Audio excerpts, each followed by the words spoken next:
Before I jump into my lecture type slides on FAP, I wanted to just share a case example, because this will give us something to like sort of hang a hook on, so that as I go through examples, I might refer back to, well, what did I think about this client? What did I do with this client?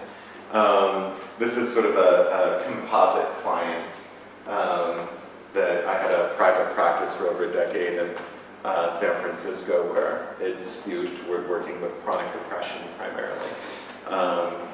So for this kind of composite client I created, so a 48-year-old man who's seeking therapy after decades of depressive symptoms. He was in 2 serious relationships in his 20s and 30s, and described them as either emotionally or physically abusive.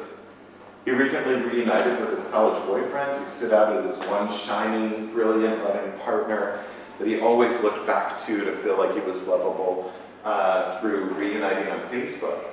But after 2 years of quickly reuniting and getting married, there was a pattern of intense emotional abuse and behavioral control.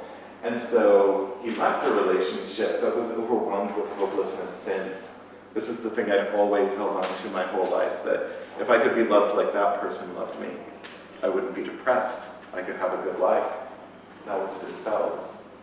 So he had relocated from the relationship. He had no friends, limited resources. He'd go to work and he'd go home. He turned down efforts to socialize by colleagues because they wouldn't understand what it's like to experience depression. And he presented as tearful and deeply sad. He had low hope for therapy and felt the rest of his life would just be working day to day, waiting to die. And he prefaced almost all of his stories of the week of his life with, as a depressed person. As a depressed person, I felt this way when this happened. As a depressed person, this is what my days are like. Or he'd end descriptions of emotional experiences with, which is common for a depressed person. This was a very fused part of his identity.